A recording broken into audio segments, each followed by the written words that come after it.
வணக்கம். டாக்டர் புவனேஸ்வரன், கோயம்புத்தூர். இப்போது ஒரு 10 நிமிடத்துக்கு முன்னால் எங்கிட்ட எங்கள் கூட வேலை பார்க்குற ஒரு யங் லேடி எங்கிட்ட என்ன கேட்டாங்கன்னா, சார் ஏர் ஃப்ரையரில் வடை சுடலாமா அப்படின்னு என்கிட்ட கேட்டாங்க.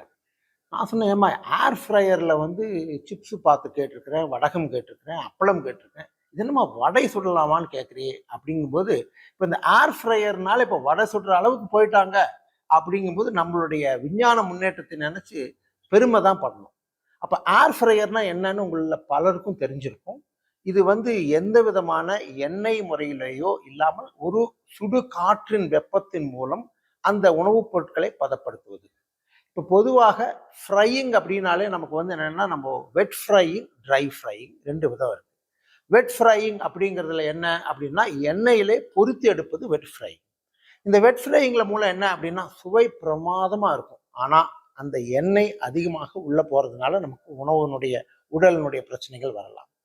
ஆனால் இன்னொன்று ட்ரை ஃப்ரையிங்னு பார்த்தீங்கன்னா, உங்களுக்கு அவனில் பண்ணலாம், மைக்ரோவேவ் அவன் ஆர் இந்த ஏர் ஹாட் ஏர் ஃப்ரையர் இது மூலம். இதில் பார்த்தீங்கன்னா, இதில் என்னென்னா, ஒன்று எண்ணெய் பொரித்தது போன்ற சுவை இருக்காது. ஆனால் இது உங்களுக்கு எண்ணெய் இல்லாமல் இருக்கும். ஆனால் இதனால் வேறு பிரச்சனைகள் இருக்குமா அப்படின்னா, விஞ்ஞானம் முக்கியமாக அந்த அவன் என்று சொல்லக்கூடிய மைக்ரோவேவ், அதில் வரக்கூடிய அந்த மைக்ரோவேவ்னாலேயோ அல்லது ஏர் ஃப்ரையிங் செய்யும்போது இதனால் சில கார்சினோஜன்ஸ் என்று சொல்லக்கூடிய சில கேன்சரை உண்டாக்கக்கூடிய வேதிப்பொருட்கள் வரலாம் அப்படின்னு சொல்லிட்டு ஒரு ஒரு விஞ்ஞானம் சொல்லுது.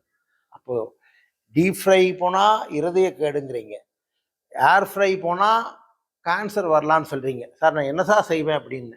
இதுவாக இருக்கட்டும் அதுவாக இருக்கட்டும், அளவோடு சாப்பிடுங்கள். எதுவாக இருந்தாலும் அதில் வடை செய்ய முடியுமான்னு கேட்டால், நல்லா அதாவது கெட்டியாக மாவை வைத்து அதை சாப்பிட்டா வடை செய்ய முடியும்னு சொல்லிட்டு அந்த பெண்மணி சொல்லித்தான் எனக்கே தெரியும். அதனால் ஏர் ஃப்ரையரில் வடை செஞ்சு சாப்பிடலாம்.